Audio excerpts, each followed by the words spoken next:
Our previous category was rather interesting with the baby face of the year, but in 2016, what is a baby face? Is it the person that is cheered and is supposed to be cheered, or is it the person that hypothetically should be cheered, but it isn't happening too much? Now with that, we go to the heel or the bad guy of the year, whose role is supposed to be the one that you want to throw things at. Don't actually throw that because it's illegal, but you want to hate that person. You want to buy a ticket just to see them get beat up. But we got to address something, because in the topic of the babyface of the year, we realize that it's just really hard in contemporary WWE to have a natural conversation about that. So this is going to be focused on the person that is purposely being booed. The Vicky Guerreros, if you will, of the WWE. And we got to address Chris Jericho because he's in our nominations.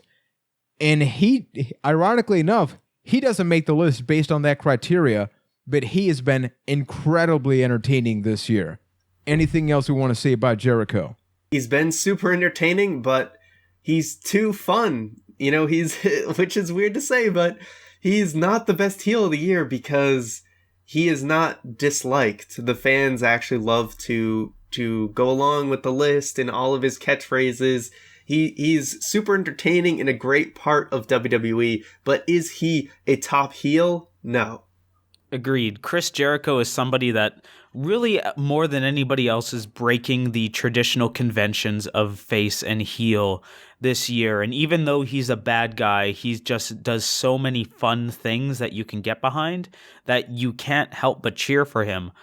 Chris Jericho will get his by the time we are done, but I do not think heel of the year is the category to give that commendation, where this should be more about who, almost the exact opposite of face of the year, like who is trying to get booed and gets booed the loudest for it. That's why, even though it'd be really funny to do so, I don't think Roman Reigns fits in this category, because yes, he did get booed a lot, but it's not because he was trying to. Yeah, so Jericho, if you want to know how good he is, we have a damn category dedicated to Chris Jericho. So even though he didn't win babyface or heel, he has his own category, and that did actually make the list. So for heel of the year, here are as the nominees. We have Charlotte, Samoa Joe, Kevin Owens, Seth Rollins, AJ Styles, Braun Strowman.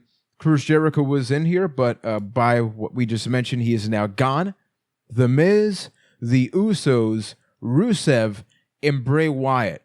So I'm just going to jump into who I think does not belong on this list, and I'm going to start with Kevin Owens. Now, Kevin Owens became Universal Champion with the help of Triple H, a very heelish thing to happen, but people were freaking excited to see Kevin Owens. He got a "you deserve it" chant. Yeah.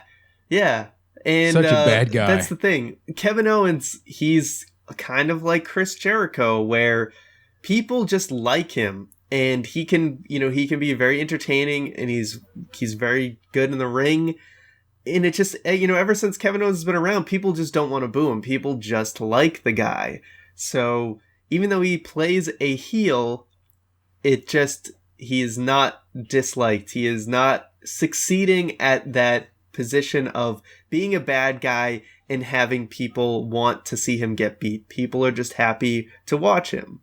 Kevin Owens is a little better than Jericho that way, just because he does react. Like after the "you deserve it," he was like, yeah, you're right, I do freaking deserve it. And like Owens can still get boos on cue, even though at the end of the day, everybody still likes Kevin Owens. So but anyone can if they go the cheap route. They just insult their hometown and be like, you guys suck, which sometimes they do resort to. Mm-hmm. So I do think Owens goes. I agree. Here. Yeah. And under that, I love me some Ruru, but Rusev's got to go. Rusev's got to go. What? Under the same thing. I don't think Rusev is on the same level of getting cheered as Kevin Owens. Rusev is still someone who does get booed from time to time. Or is it just because I love the man? Like, is it just because I think Rusev, Lana, or just a really fun pairing. I certainly think Rusev is probably close to, if not in my top 3 of actually being a heel. Agreed. Okay, so I don't I'll think write we a cut little Rusev line. right now. I think Bray Wyatt should go because even though like he is a bad guy, he's had the whole Wyatt family thing. If we're going by strength of character, I don't think Bray Wyatt had a very slow year, and it was just kind of like, whatever. Bray Wyatt's here for most of the year while being a heel. So, and even then, in the Wyatt family thing, I don't think he creates the strongest emotion of the 3 members of the Wyatt family at this moment when he's at his highest. So I think he should go. I'm fine with cutting Bray. Yeah, I agree. Where he's doing fun stuff right now, but in the grand scheme of this category, doesn't make the cut. Doesn't fit the emotion of the category. Doesn't fit the heart of it. So Jericho's gone, Kevin Owens is gone, Bray Wyatt's gone. What about AJ and Rollins? When Rollins was heel, he was at his best. No question. But he kind of falls under the same umbrella as Kevin Owens for the most part because There's a lot of people like this. Yeah, Yeah. there's the umbrella category, the Kevin Owens category of we're supposed to hate you, but we don't, man. You And can I kick feel a like- baby, we're going to love you. later on, we're going to have Superstar of the Year, and that's where that conversation falls in more. Yeah. But if we are talking Exactly. about who elicits the strongest negative emotion, the emotion of being a bad guy, I don't think that is Seth Rollins. And I think there are people on this list that are much stronger at doing so. But even like most of Seth Rollins's heel run this year, especially post getting hurt, he was cheered for what he was saying. He was being a bad guy in the overall sense of the WWE, but he wasn't getting strong negative emotions. And that's what I think kind of disqualifies him from being in this or being a contender in this category, because he even had that weird limbo period where we weren't sure if he was a good guy or a bad guy. He would kind of flip-flop from week to week, and it wasn't good in that. He was a good character, but he wasn't a good bad guy in that. So I think we cut Rollins. Yeah, I'm totally with that as well. So looking at this, we come to AJ Styles. Another one to throw for me personally into that Kevin Owens, Chris Jericho category. We're all laughing here because there's too many, like, we can't figure out a babyface that people like, but we got too many heels on here that people like. So this is the world of WWE that we live in. And it's maybe becoming apparent that these may be archaic categories to even still have. But nevertheless, I mean, We're that this just far. makes We got to go through it. Yeah, Exactly, no, we got to but- commit. No, and I think I'll make the argument for why they should exist is if you can achieve a good babyface that people want to cheer and a good heel that people want to boo in 2016, because of how difficult it is, that should be something to be celebrated. Yeah, I agree. It shouldn't be, okay, so this isn't working, so that's it. Because then there are people. Notice how we haven't brought up Charlotte, The Miz, and Samoa Joe. But based on our previous categories, we know those 3 are probably it, if anything. But I'm trying to see if there's anybody else. You look at the Usos. I mean, what a difference. Where they were babyface, they could probably win heel of the year. And now they are heel, they're actually getting booed as well. But, because of reasons that they actually are supposed to. I don't think they make top 3. But the fact that they were able to reinvent themselves and get rid of all the face paint and all the funny stuff, and they were able to become the serious pairing, I think it's respectable because they probably lost a lot of money in merchandise sales. A lot of it. Yes, but they are certainly a better act. But no, they are not heel of the year by any stretch of the imagination. Yep. Braun Strowman. Not a lot I can say to introduce that. He wasn't a breakout star because in the grand scale, he hasn't really done a lot.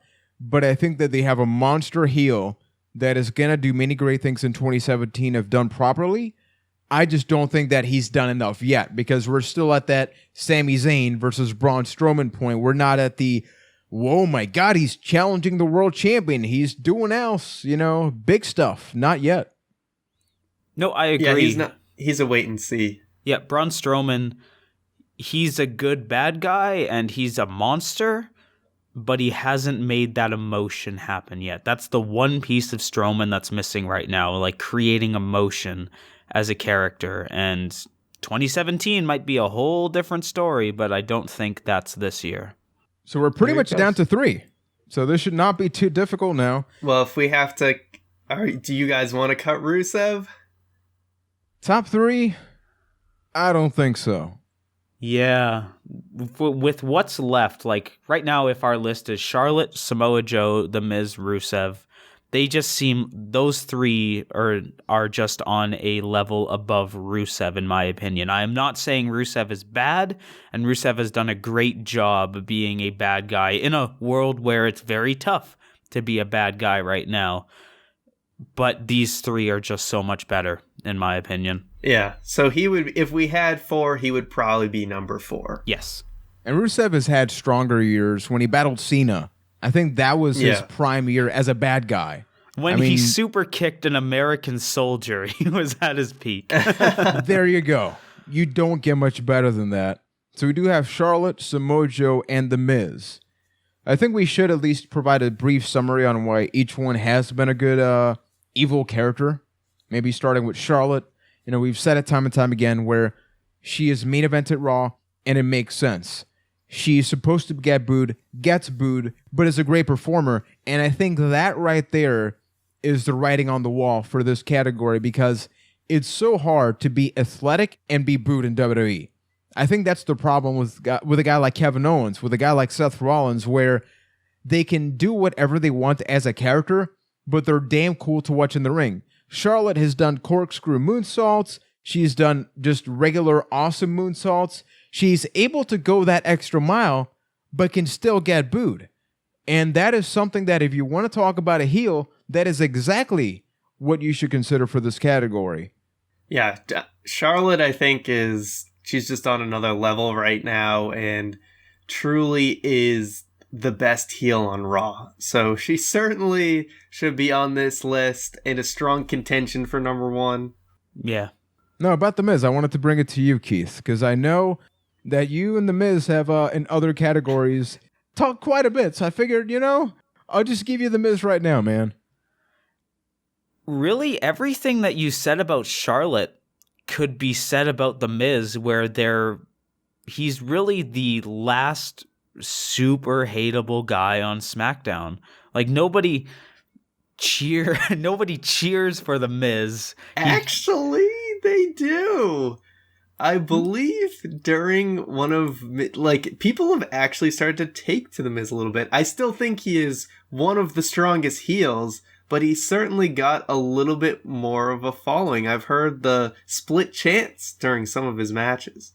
On this list, The Miz isn't even the person I feel the strongest about. Yes, I have fought for The Miz. We have gotten that far, but I would honestly, between the 3 of them, I would put The Miz at number 3. Like he is... I would agree. The Miz has had an exceptional year, and it's from being a bad guy. He, like, every party or everything he's been a part of, he's been the cheater. He's been one of the only people in recent history that have done the cheater right, trying to weasel his way out of everything and being cocky about it. And his feud with Daniel Bryan on Talking Smack has been nothing but great things, character development-wise, for The Miz. And he's a great bad guy, but the person who's I want to put my vote for number 1 with is Samoa Joe on this list. Samoa Joe is basically everything that we said about Braun Strowman done right. Like Samoa Joe is both the ass kicker, almost said something very different there, and like the destroyer, while being a typical heel about it, being a bad guy about it. He's not an ass ass kicker. I really got to be careful with this. that you can really get behind, because he's still got the whole. It's not like hiding behind things or using excuses, but if Joe doesn't like something, he will weasel his way in and out of something while still having that destroyer mentality behind him. And I love that about Samoa Joe. I think he is the strongest heel in the WWE right now. And without Samoa Joe, there is no NXT in 2016. There's just nothing. To merge categories a bit here, your whole case about Nakamura, in my mind, was a case for Samoa Joe. Without Samoa Joe, there is no Nakamura.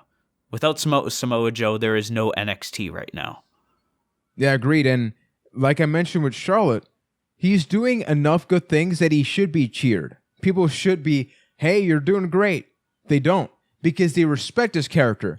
The NXT audience, it's very hard for them to boo you unless you're like Elias Sampson or Eva Marie.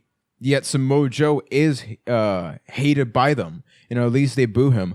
So I would propose him as well for number 1. Now, my order would probably go Miz, Joe, Charlotte. But yeah, there's definitely, if you can get the NXT crowd to boo you, even though you're a very entertaining wrestler, that says something. That's nothing to laugh at, because they are the smarkiest of smarks. And they will, anyone that they just like, they will always cheer, even if it goes against their alignment. But the fact that they respect Joe enough to appreciate what he's doing and boo him does say a lot. I think it should be Miz, Charlotte, Joe.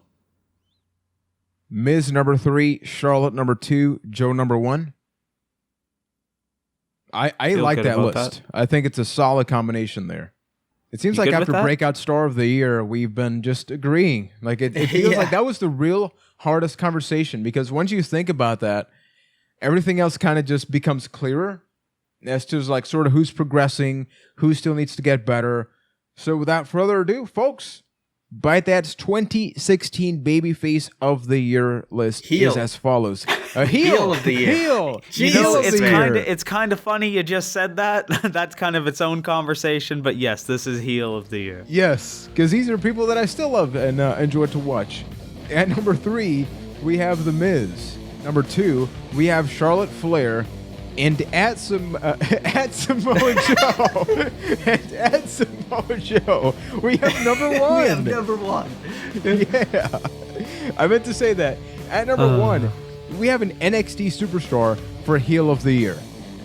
That right there shows that as good as things are getting in the main roster, some things still need to be worked out, because NXT, in the best case scenario, should not even be in this list. It should not be. But here we go. At number Samoa Joe, we have number 1, aka Samoa Joe, at number 1 for our heel of the year. Folks, here we go. Double main event time, because up next, we're going to be talking about the female superstar of the year, followed by the male superstar of the year at the BT 2016 award show. Extravaganza. 4K HD.